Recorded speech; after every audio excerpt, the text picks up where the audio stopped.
I was like, I don't want employees. I only want to do this myself. I want to stay small because I don't want my life to become complicated or stressful. Well,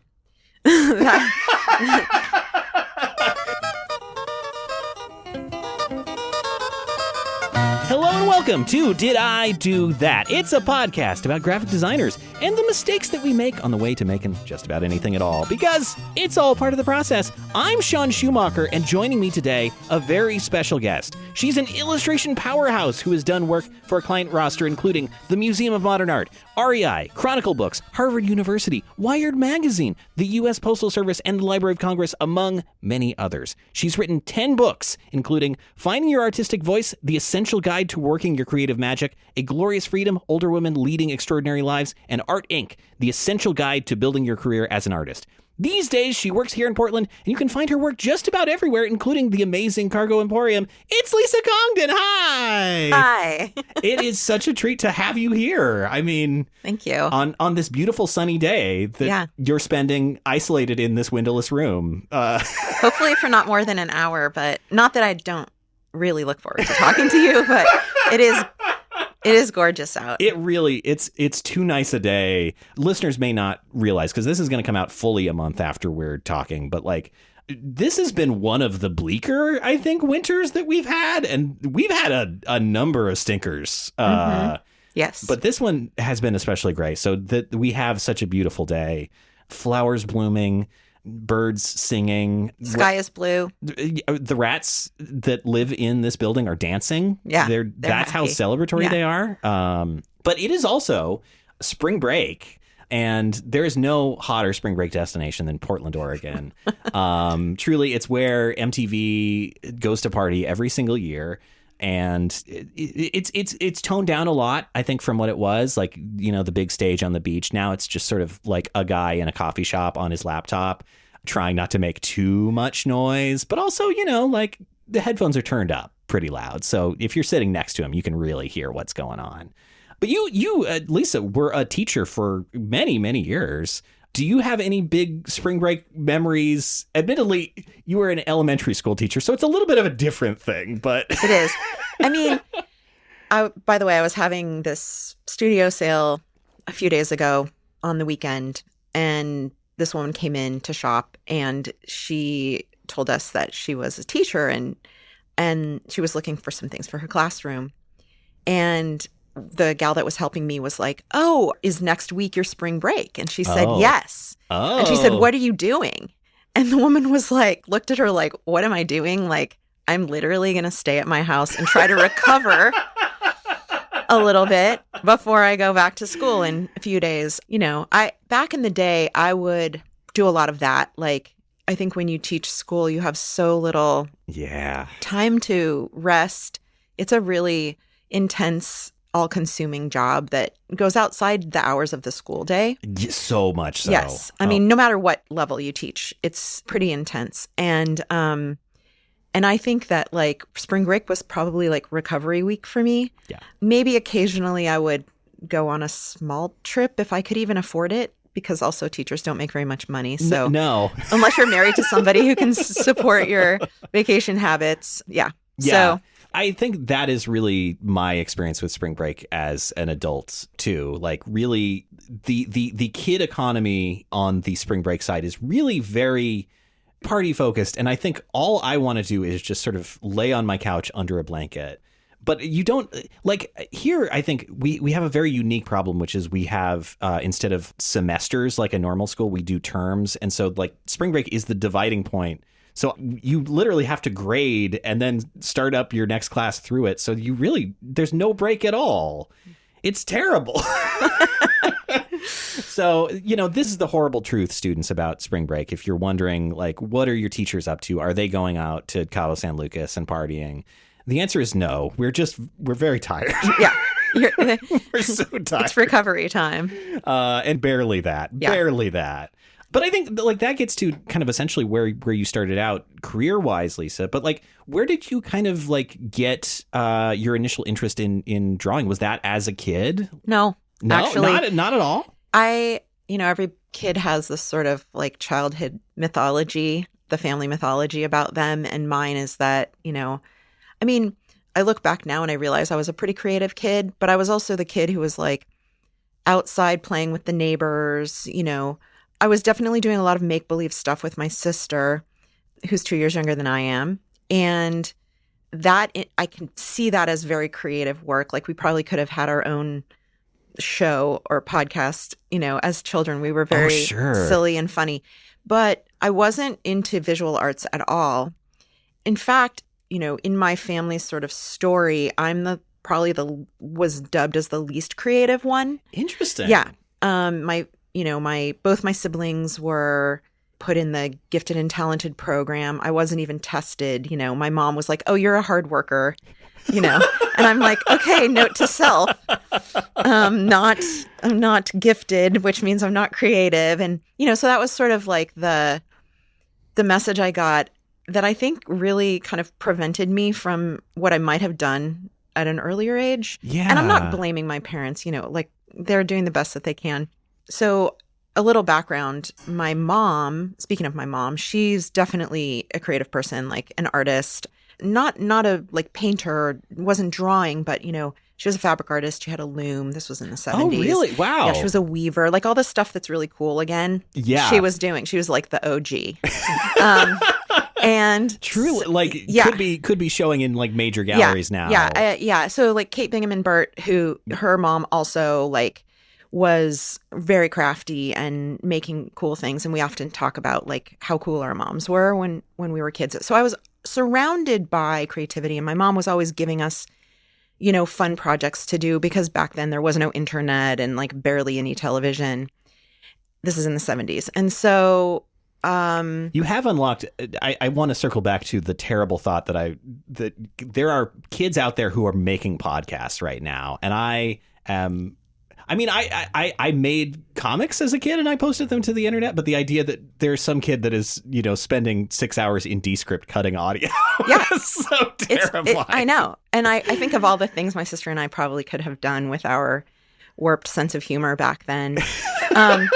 Morning zoo radio show. Yeah, exactly. So my sister was like definitely the more creative one, like was taking drawing classes and all of that when she was in high school. And to be honest, I wasn't even that interested. So it's not like I tried and people told me that I had no skill. I just didn't really go there. Yeah. And I was good at, I did a good job in school. I like went to college, was very invested in my education, was pretty nerdy in that way. And then when I graduated from college, I moved to San Francisco.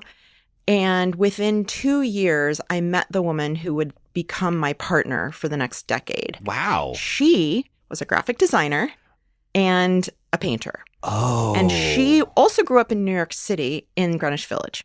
And I grew up in the suburbs in Northern California. So like she kind of introduced me to this whole world that I had I shouldn't say never been exposed to. My parents definitely exposed us to a lot of things. We went to see art and things, and we had cool art in our house growing up. But like, she really was the first to sort of like introduce me to this world. Yeah. And it was really cool. And we lived in San Francisco, and there was a lot going on. And she worked at some cool agencies. And I never imagined that I could be the artist. I just sort of fell in love with art and design through her. This just true like cultural osmosis, yes, essentially. Like I remember we met at a party and we went on our first date. And after the date, she was like, "Oh, come over to my apartment and like I have to use the bathroom or something." It was like a daytime date.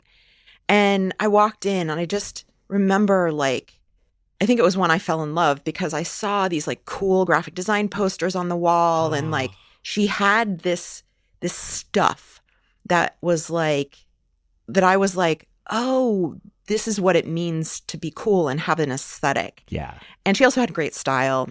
And then over time, I just got introduced to that world. And eventually, actually, after we broke up 10 years later is when I started making art myself. That is the real start of this story. But like while you're leading up to this, like you are working in San Francisco and you're doing teaching there. Yeah. Like yeah. in elementary education. Yes. Yes. I worked in the public school system. And looking back, like I was obviously a super creative teacher.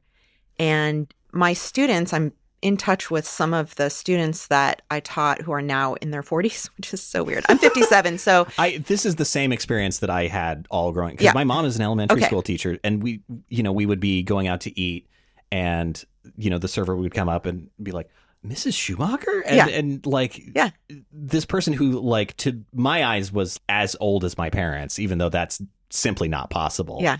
Unless she was a child teacher in some way. Like, the speed with which people grow up is shocking. Yeah, it's pretty crazy. But when they were in their 20s, so like 2009 or 8 or 9, one of them found me on Facebook and then organized a reunion for this one class that I taught. This one year, it was like probably my best year of teaching, like had this amazing group of students. And what they remember is the art projects that we did. Really? Yeah. I taught them about Frida Kahlo and Diego Rivera, and we made these like timelines that they illustrated. And then I remember I did some lessons on like drawing in non-traditional colors. So they like made these landscape drawings in like purples and pinks and fluorescence. And these are the things they remember, which makes sense, right? Yeah. But this is like, you're not an art teacher. You're just like... I'm just a teacher, but I'm trying to enrich their experience of school. So I did teach all the other things.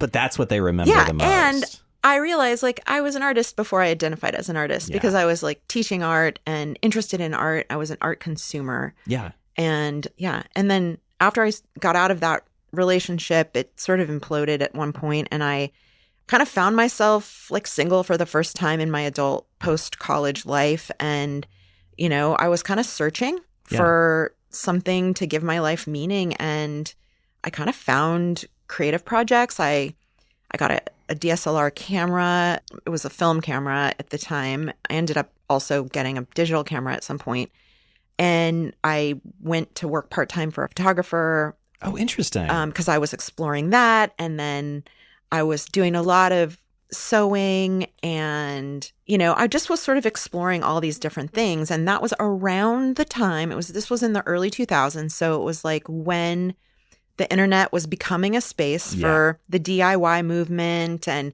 for people to share what they're making and share resources, and blogs were starting, the boing boings and whatnot, all of that. And I made a blog. I joined Flickr, which is like, I think, the original social media platform for creative people. Absolutely. Like, I mean, I've already name checked Kate, Bing, and Bert, but that's where we met. That's how Kate essentially ends up here in Portland at Portland State. Yeah. I mean, Kate and I met in that era. I owned a store. I ended up opening a store, and Kate was the first artist that my business partner and I, showed in our shop. And I, left my job to open this store and try to make it as a freelance artist. And that was really the beginning. So that was in 2007. So I had a few years of like being creative and having a job and like trying to figure out which I was going to do. And I was still working in education. I left the classroom to go work for an education nonprofit, which really allowed me more time to be creative, because my job really was 9 to 5. Where, when you're teaching, it's not. You get up and you go, and then you stay after school and you're grading, and then you're so exhausted that you just go to bed at 9 o'clock every night. Yeah. And even your dreams are consumed by the act of there's teaching. There's no getting away from it. Yeah. I still have dreams about teaching, and I haven't taught, I left the classroom in, 2007 or so. Yeah, it was. So anyways, it's been a long time, and yet those years were so formative. And I feel like so many of the skills that have allowed me to communicate with people and run a business and be part of the community, I learned when I was an educator. Yeah. And also then when I went to work at this nonprofit organization, I learned how to like organize my time and communicate with clients and, make things happen, which are really important skills when you're trying to run a business as an artist. Oh, absolutely. I mean, so to back up a bit, like, you are leaving education, you're leaving the safety of the world that and transitioning into something that is a lot more uncertain. I guess, how do you deal with that uncertainty? How do you deal with, not kind of knowing where you're going? Well, first of all, I understood because I was already in my early 30s at this point, actually mid 30s. I started making art when I was in my early 30s, but by the time I left my job, I think I was like, in my mid to late 30s. And so one of my greatest concerns / fears was, how am I going to support myself? Yeah. I had a pretty cheap living situation in San Francisco, which was great because I lived in San Francisco. It's famously very expensive. Yeah, that's a real lucky break. And so that helped. Pretty soon after I went full-time artist, I met my partner and then we moved in together. So, we started sharing expenses, which also helped. So that was one thing. But I also felt very determined. I also, I think, especially as somebody who didn't go to school to study art or design or illustration, I felt a little bit intimidated by can I do this? Can I learn to? I love to draw. I think some of the things I make are kind of cute, but can I get good enough at this to actually make a living at it? And I decided that I wasn't sure, but I was going to try because I definitely had a YOLO moment of if I don't try this, I'm never going to know. Yeah. And I can always go back to something else. I can always pivot again, but I'm going to try this. And I remember sitting down and telling my parents that I was going to quit my job, where, by the way, in 2007, which is the year I left that job, I was already making almost $90,000 a year. Oh. And that was, I was a pretty high up in this nonprofit organization where I had been there for a while. Yeah. And for 8 or 9 years. And I was very well respected and had kind of worked my way up in the organization. And in fact, the day that I gave notice there and told my boss that I was going to leave to go be a full-time artist, she offered me a raise to almost $100K. And this was in 2007, which in the nonprofit world, I worked for a very basically unheard of. I worked for a very well-funded nonprofit. This is in the Clinton years. Oh, sure. This is before the problems. Yeah. Well, actually, this is in the Bush years, but we were reaping the benefits of Clinton's just pouring money into education in all of these different ways. We've not yet entered the continuous economic calamity that we've basically been in since 2008. That's right. So this was sort of riding on those coattails, and it was very tempting, but that's how much I wanted to try this. And I remember sitting down and telling my parents that I was going to leave my job and go try this thing. Yeah. And the look on their faces was just utter shock, or sort of my dad, especially the dismay. And I noted that, and I used it as fuel, or the fire under my ass to be okay, I gotta be successful at this.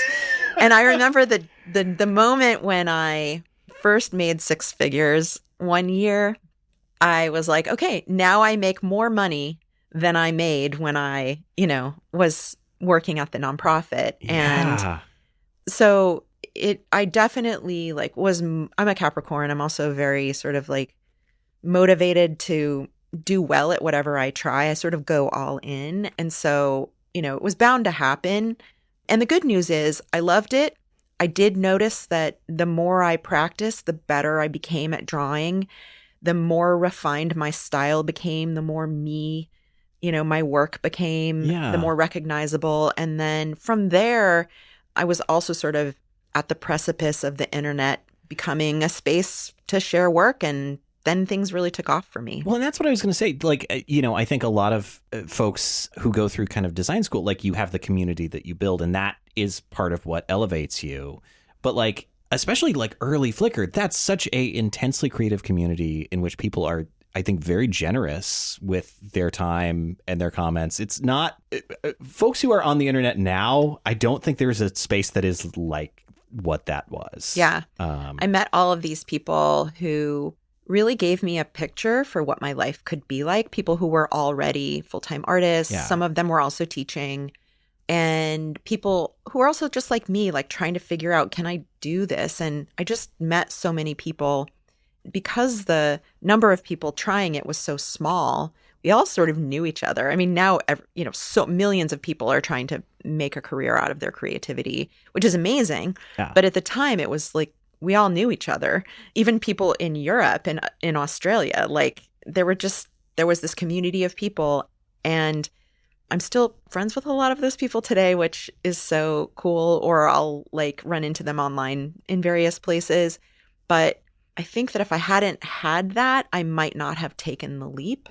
So that was, yes, I had a lot of fears around, can I do this? And will I ever be talented in the way that I know that I need to be? Ira Glass talks about the beginner gap. Oh, yeah, absolutely. And yeah. like, certainly when I began, my taste, I had this partner who was this very accomplished graphic designer and introduced me to all these artists and designers. And like, I actually had really good taste. Yeah. I knew what kind of work, or at least the caliber of work I wanted to eventually get to. And we all have that. And yet our ability when we're beginners, to do that is limited because we haven't practiced enough. We don't know what we're doing. And most people quit because they don't like how it feels to be in that messy middle space of just trying to figure it out. And I think because I was older and also so determined to prove to my parents that I could do this. Yeah. I just like went all in, and I like stayed in that messy part for a really long time of not really knowing what I was doing. My work was pretty mediocre, but I kept putting it out there and kept building a following, and, until I sort of figured out who I was and what I wanted to say. But it took a while, and I'm really glad I stayed in it. I think that's often what separates people who are super talented and could be really successful artists or designers from people who is just their ability to sort of like be vulnerable for that period of time between starting and getting to a place of like homeostasis where, 100%. And I think that is a lot of where, to go back to first principles of this show, that's where this comes from, is like being on the teaching side and like watching students struggle with things, whether that be design or anything else. Like you see that gap happen in real time, but you also like get to witness like what comes from those mistakes is so informative and so helpful. You can't just be, you can't just drop yourself into a set of train tracks and just go. Right. Well, I also think that, if one desires to have a career as an illustrator or graphic designer, sort of inherent in that kind of work is this feedback loop. Yeah. That, there are some illustrators and designers that only design their own stuff and then they sell product. But a lot of us do commissioned work, and baked into that is making the client happy and like giving the client something that's really going to work for them.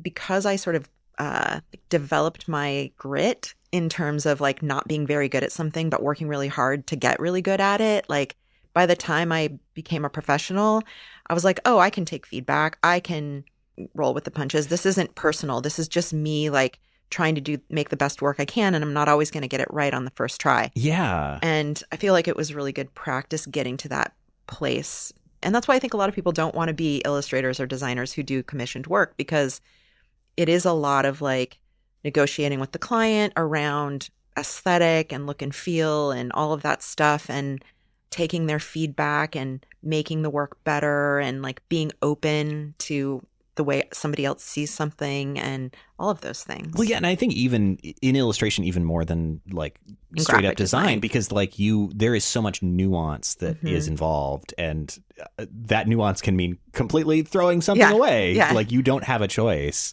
Do you remember kind of what that first commission was? Like what kind of started that side of the journey? Yeah, my very first commission was actually kind of prestigious. I designed a poster for the National Poetry Foundation, maybe something like that. Like it was like a big poetry organization, and they hired me to illustrate like the award-winning poet that year. And I don't know if it was like the poet laureate or whatever. I think it was a nonprofit, not a sort of like national government thing, but best USA poet. Something like that. They get like, up on I think stage, it was the they're holding the poetry trophy. like the National Poetry Foundation or something.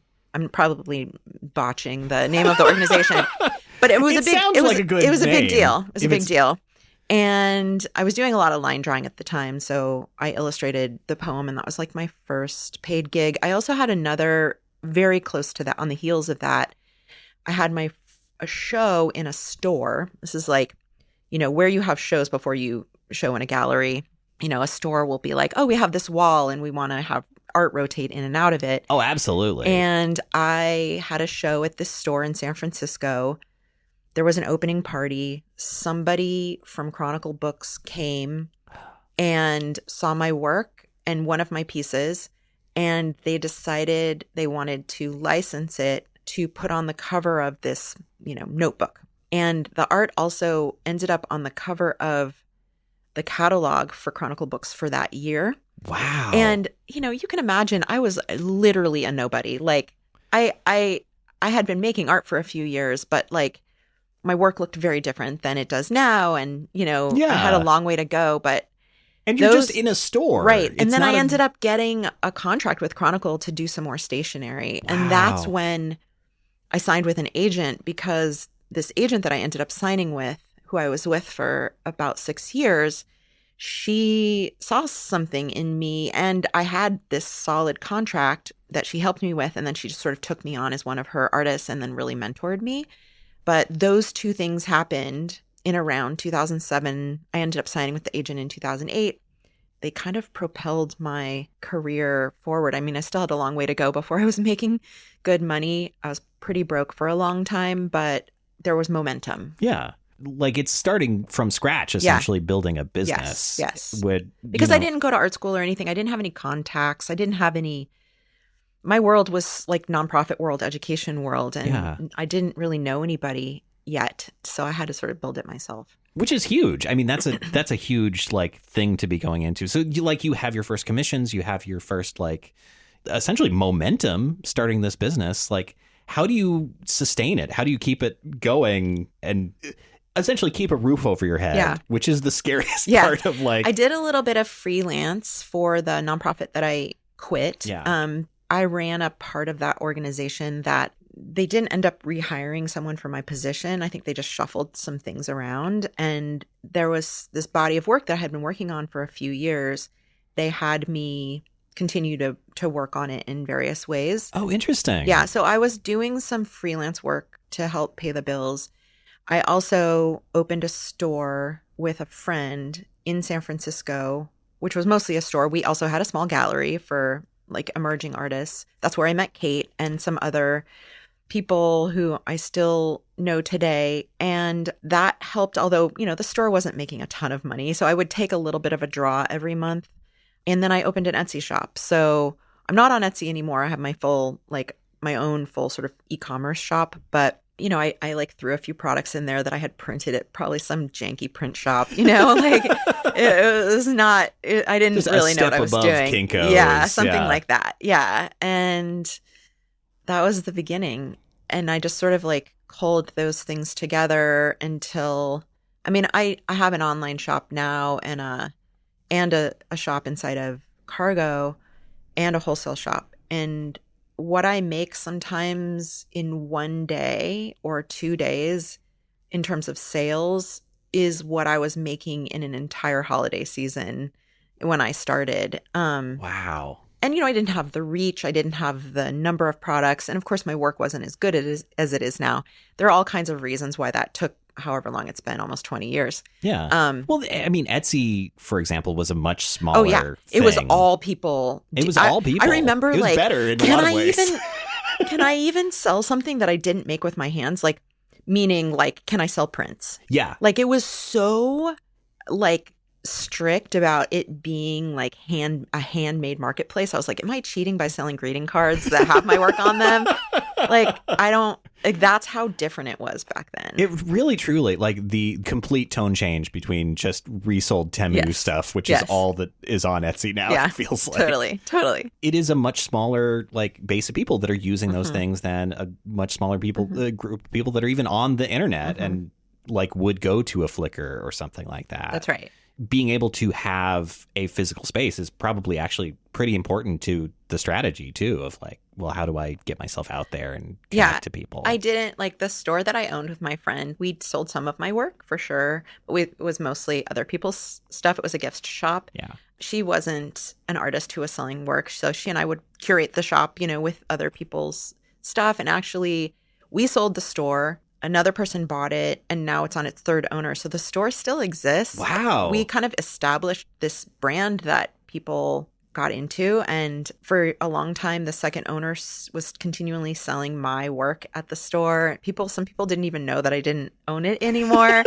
She did such a great job of sort of carrying on the vision of the store. So anyway, that's just like kind of a fun aside. But I learned so much about retail from that business partner because she had another store before and knew a lot about buying merchandise and pricing and how to run a retail shop. And that really helped me when I was ready to open my own storefront too. Yeah, well, I mean, I think that's the other side of this. Like you are diversifying, you're doing a lot of different things, you're selling your work in a lot of different ways, but it also means that you need to build all this knowledge in all these different areas that like even if you were just trying to be a gallery artist, like you would not have to do as much of. Exactly. I mean, I think one thing I did in the beginning was like, I'm not even sure I'm going to like this or I'm going to want to do it forever, but I'm going to try it. Yeah. Like I was really open to, I'm going to try retail. I'm going to try eventually, like I started writing books, I'm going to try that. I'm going to try, if somebody asked me to speak on a panel at a conference, I'm going to do that. Like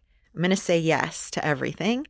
And, over time I learned what I like to do and what I didn't like to do and what had a good return on investment in terms of my time and what I got out of it, whether it was money or exposure or some internal satisfaction. And now I have it really dialed in, like the things that I do. Yeah. But for a long time, I just did all the things. Yeah. I was kind of like going a little stir crazy because I didn't really know what I was doing. So I was also making things up as I went along.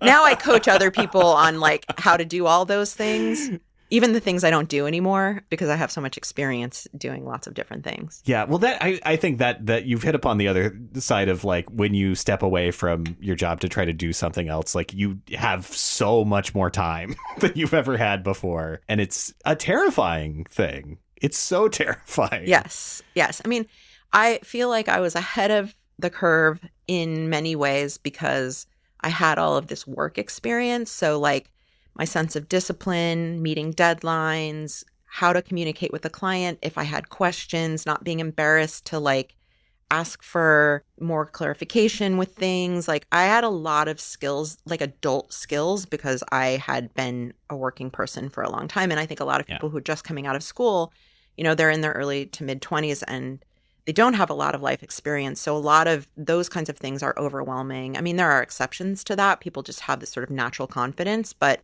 I understood how to do a lot of things. So what I had to work on was, improving my artistic skill and figuring out how to sell stuff and how to sell myself in a way that I could make a living. I stayed intentionally small for a very long time. I mean, there are interviews with me from way back in the day where I started to become more well-known. And I was like, I don't want employees. I only want to do this myself. I want to stay small because I don't want my life to become complicated or stressful. Well, that didn't happen. But I ended up, like growing and sort of like going a little bit out of my comfort zone in terms of how big I got. And then I had to sort of scale back a little bit and that kind of thing. But I think the good news is I didn't grow too fast or at a rate that was like out of line with, where I was at the time. Yeah. Like I grew incrementally and my whole business has been bootstrapped. I've never had investors. I've never tried something that, I tried a lot of things that I didn't really know what I was doing, but I never really tried something I wasn't ready for that I then had to quit immediately because I got overwhelmed. Like I managed to sort of grow my business very organically over time. Yeah. And, part of that was timing. I was very lucky in that I entered this world of art and design at a time when the internet was like 2.0, right? So there was Instagram and then like all these new ways to sell your work and promote your work. Whereas like Flickr and blogs were like 1.0, I feel like Instagram became 2.0. Now we're on to like 4 or 5.0. Yeah. I'm not even caught up there. Let's not talk about 3. Yes, 3's yeah. dead. 3's dead. But 2.0, by the time 2.0 happened, I was right there and I was ready and I was an early adopter. Yeah. And so when I joined Instagram, and Instagram was what it used to be, which was this sort of like chronological feed, and like my work really stood out on Instagram because my work has a lot of messages. It's very graphic and colorful and simple in a way and eye-catching. And then when it became possible to share things, it started being shared, and like it was this perfect space for me, and that's where my audience really grew. Yeah, which, makes a lot of sense because like I think, that is also the period where I think people are starting to want to like connect around a different kind of messaging, like, stuff that does feel a little bit more positive too, yes. which I feel like is a lot of what is in your work. Yes. To circle back though, like, I mean, one of the first big steps you took is like taking your artwork and translating it into book form, which is a big difference. I mean, that's, you go from like, you're making a piece to you're making a whole thing and you're writing, and how do you start to manage that transition? It was hard, and there were some years there where I was working on at least one book, if not two, for I don't know, 7 or 8 years straight. Like in order to write 10 books or have 10, over 10 books on my roster. And then in some cases I was also working on illustrations for other people's books. Yeah.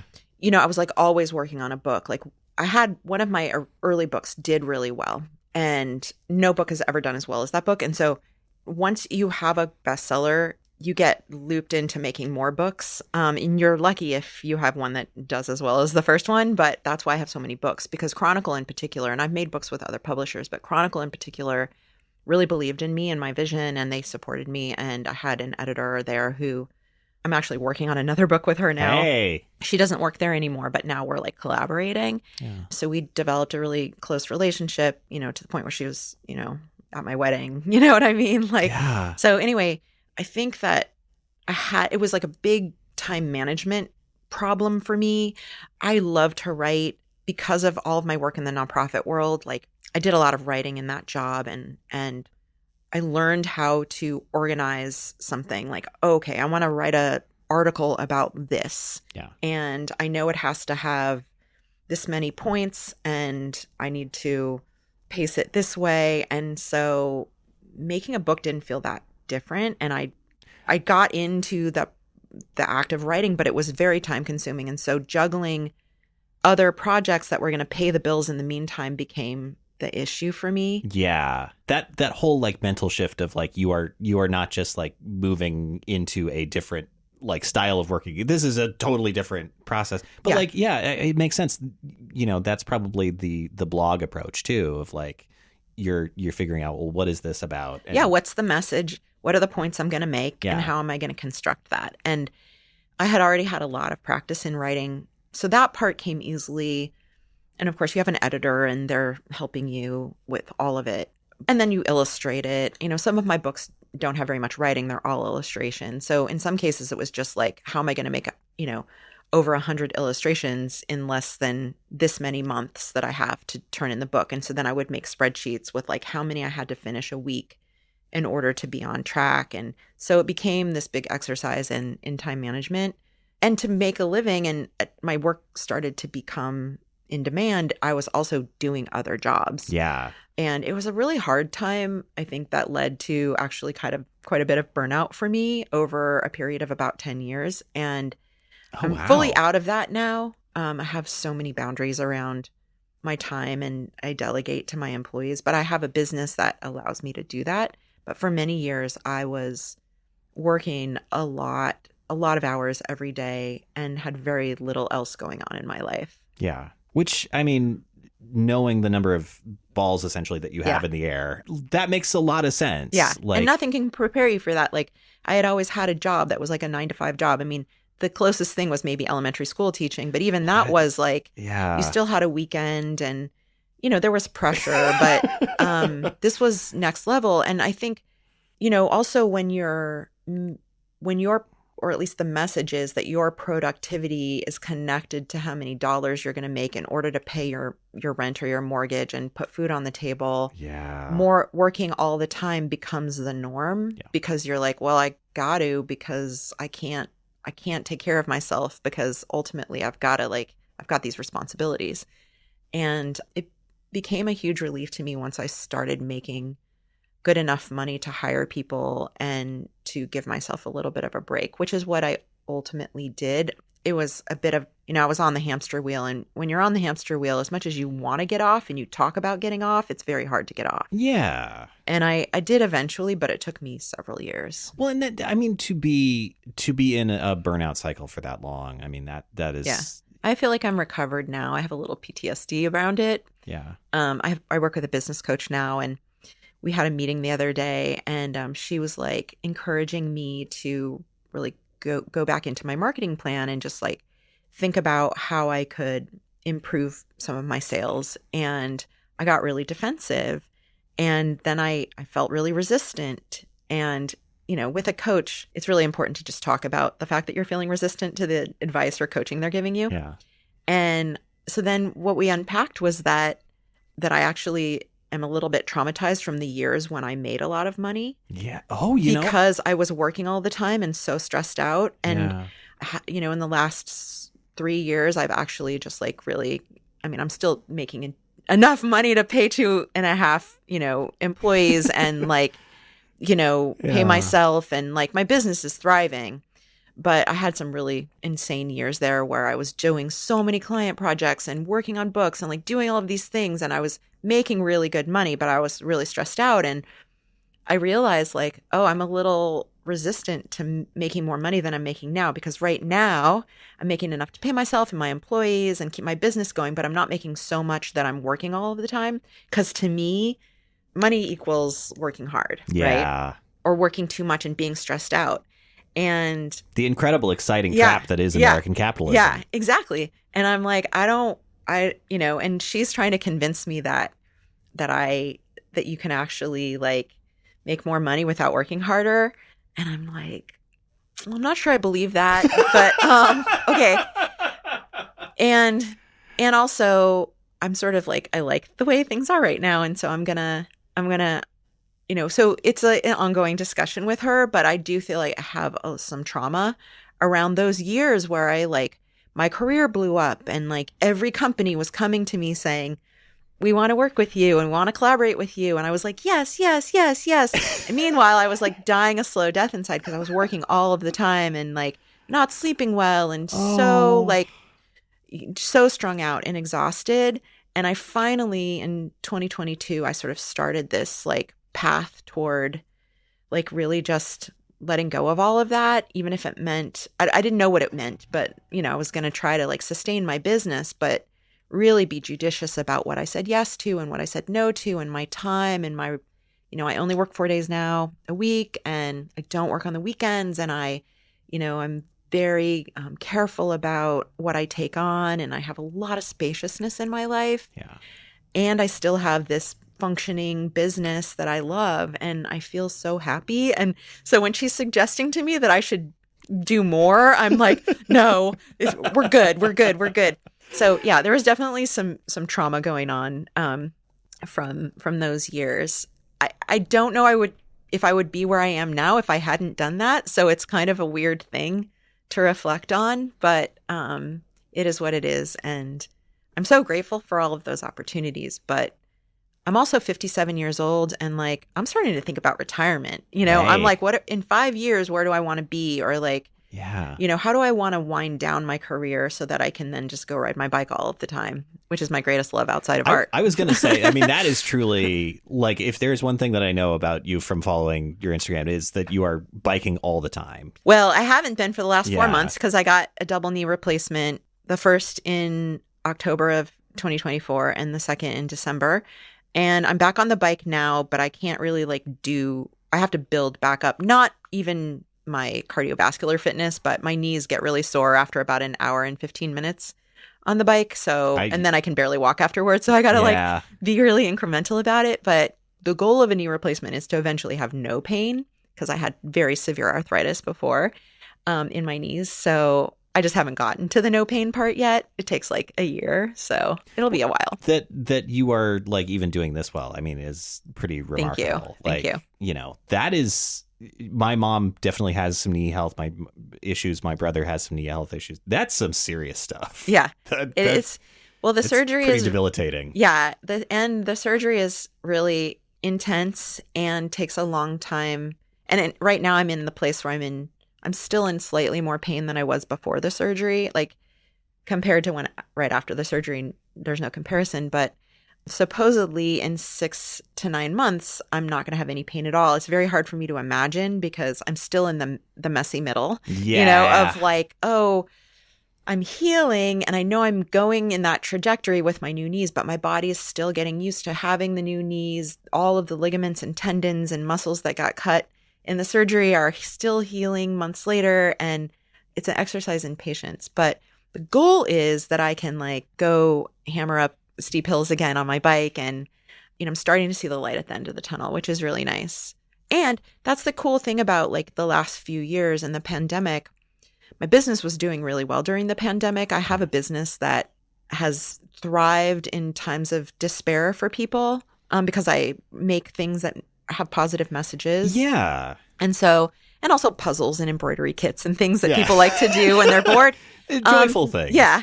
So I had this like kind of surge in my business in 2020 and 2021.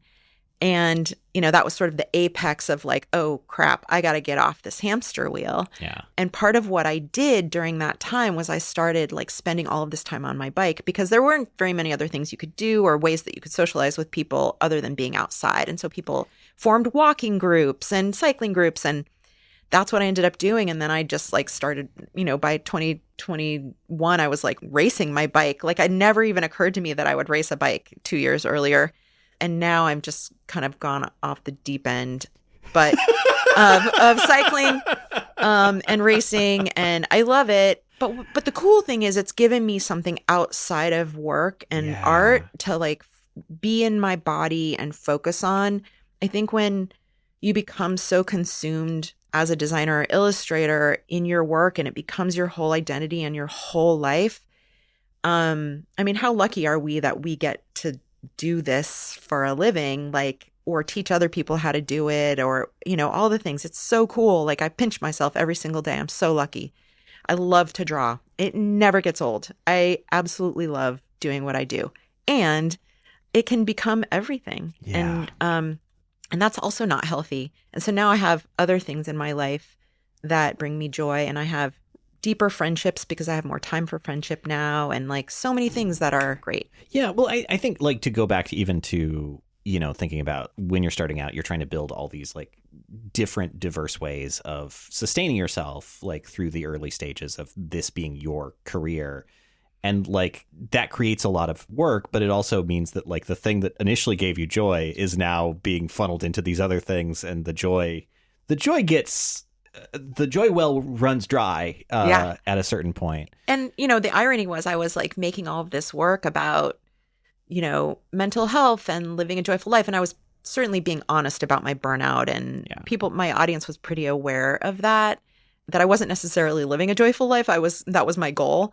And now I can honestly say I am, but I do think it's important to practice what you preach. But that was the irony, is that, I was espousing this value that was so important to me, and yet I wasn't allowing myself to experience it because I had gotten so consumed in running my business. Yeah. And it's like the thing too of like, as a teacher, your brain will never let teaching go, even in your sleep. You have to have another thing that you can latch on to. Yeah. I mean, meanwhile, to bring yourself joy. In 2020 and 2021, speaking of teaching, I was also teaching at PNCA. Oh, yes. Yeah. Our hated rivals. Yeah. And I was like teaching a creative entrepreneurship class there in the master's program. I loved it so much because I love teaching and like I love the students, but it became too much. So I only did it for 2 years. I was like, how did I think I could teach a class and run a business and do all this client work and finish books? Like, I have a much more realistic perspective now about what I am able to do. And I think, it's important for people to try all the things and Yeah. And give yourself an opportunity to try new things like teaching or like working on books or working with clients or, whatever the thing is that you're scared to do but you're curious about. But understanding you don't have to do it forever, or if you decide it's not for you. Like there was a time a couple years ago I said, I'm never writing a book again. And here I am working on one. But anyway. Well, yeah. I mean, it's those like I'll never do blank again. Yeah. Those are really hard. I've found to actually keep up with. It's true. I'll never eat tortilla chips again. Yeah. Oh, yeah. They're good and tasty. Yeah. And covered in salt. You eventually recover from the time you overindulged in the tortilla chips. And forget all the reasons that you didn't do it for so long. That's right. But yeah, I mean, I think that is a good reminder of just like it is so helpful to be able to refill your cup creatively from something that is not just purely creative output. Yeah. Like, because then it keeps you too from quantifying things. Well, too much and I think the cool thing is for most people, the time in their life when they're going to be like hustling and working hard and like trying to figure out what they're doing in whatever career path or paths they choose, you're usually in your 20s or 30s or early 40s. By the time you're in your mid 40s, hopefully, you've learned a lot, you've figured some things out, because that's the point at which going out, having a social life, becomes less important. Your energy level goes down and generally you need more sleep. Yeah. Like the older you get, your life becomes more mellow and you like it that way because it's nice. Or you have kids or a family or things that sort of force you to not be able to work as hard. And I feel like it's sort of the natural order of things that by the time you're in your late 40s or 50s, like I am, you've done all of the hustling, you can make some choices, and then you can just do the things that, are either lucrative or that you love, or hopefully the middle of the Venn diagram of both of those things. Lucrative, not meaning I'm going to be rich. Very few of us as artists ever will be. Yeah, but bad news, everybody. But like enough to, support yourself. Yeah. And then you can use the latter part of your life to chill out a little bit and have more time to relax and find new hobbies. That's why so many people like in the cycling world are in their 40s and 50s, like joining cycling teams and stuff because they all of a sudden have time. Yeah. Because they're not hustling as much anymore. Running clubs, like hiking clubs, like there's so many people start hobbies in their 40s and 50s and it's because we finally start to like settle in to a rhythm and slow down a little bit. We're wired to work hard when we're younger. We're not wired to work as hard when we're older. So yeah, your body really yells at you. Yes, it to does. Not do that. It does. I think that even starts happening in your 30s, but like did for me. It really kicks into gear in your 40s and 50s for sure. Yeah. So, I think that is an inherently good thing to find that thing that brings you joy going into those spaces. Lisa, I'm curious, like, were there any other kind of stories of maybe mistakes that happened along the way that you would want to, I was really famously bad at managing money, not because I was like overdrawing my bank account, but like because I started to when I made less money, I was good at managing it, but then I started making more money and I like didn't operate from a budget or anything like that. Like I didn't really even know how much was in my bank account at any given time. Oh, it's just truly like, I don't. And then I was like, oh, I need helps because I'm overwhelmed. So I started hiring people to do specific things for me that I didn't have to do. I realized like, oh, all I really have to do is make the art or, do the teaching. And I can hire people to run my retail business or do my operations, but I needed to pay them. So then I sort of learned that if you're going to put people on salary and you're also going to have a studio that functions in different ways and you're going to need shipping supplies for the things that you're shipping, like you have to have a robust way to like know how much money is going in and out of your business at all times. And, that's not something that you learn even in a lot of creative entrepreneurship classes. It's like what to do, how to go out and like pimp yourself for work, but nobody teaches you like how to run a retail business or how to manage your finances or like how much money you should have in your bank account at all times.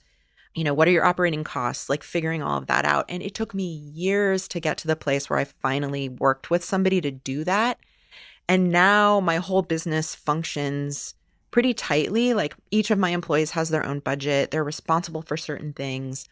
And I know kind of like how much is going in and out at all times. And my accountant kind of like organizes things for me. And it's actually such a relief because I feel like I was so stressed about money all of the time, not because I didn't have enough, but because I wasn't really good at sort of organizing it. It's a whole different skill set, in fairness. You know, for those of us who are pretty right-brained and creative, like we typically don't get into math and accounting like as a pastime that we enjoy. I mean, there are exceptions to that, but we're famously bad at managing money, and that was definitely true for me. And I feel like I can honestly say now I'm in a good place with that. But something that I recommend people do is try to get a handle on that as early as possible. Yeah. Even if you feel a huge resistance to it, because it's a pain in the butt, but it's good to do. Well, and especially like when you're working for yourself, that is so much more important. Yeah. And I was winging it a lot.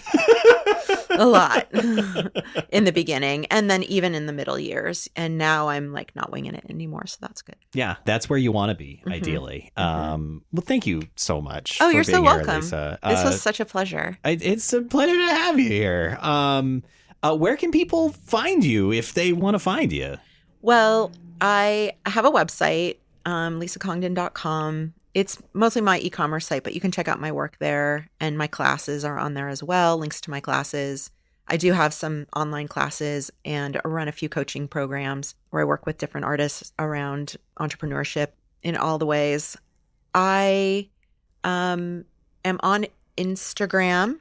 That's the social media platform that I use the most often. It's always a big question these days. Yeah, about I know. How I'm still there. What is the state of these things going to be? I'm still there.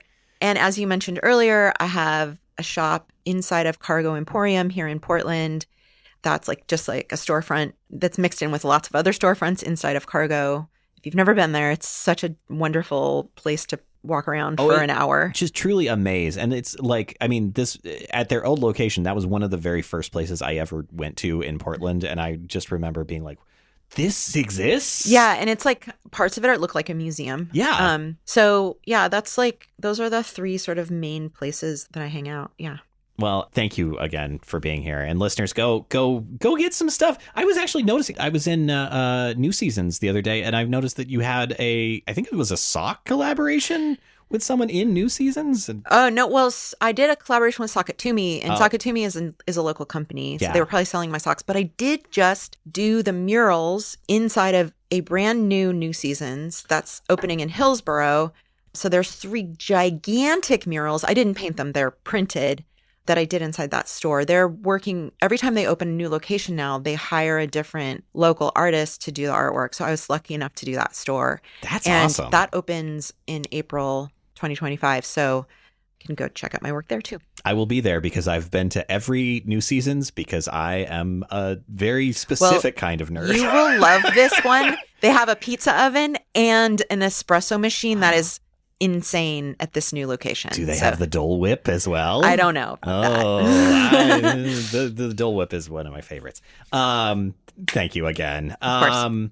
Also, hey, one more thank you out there to all of you for listening. If this is your first time here, please be sure to subscribe wherever you found the show. Or if you just, found it floating around in the ether, you can visit us on the web at dididothat.design to find out where you can go to listen. That's also where you can go to find our full catalog, as well as the cursed comps that go along with each and every episode. If you've got a moment, please rate, review, and share this show. I always try to tell folks written ratings on Apple Podcasts are really helpful, even if you are not using that as the platform to listen, because that is the backbone of the podcasting world. But hey, also, you can tell a friend, and that's even better. This has been Did I Do That? I'm Sean Schumacher, and as we always say, at the close of every episode, did I do that? That's what we always say. Okay, bye!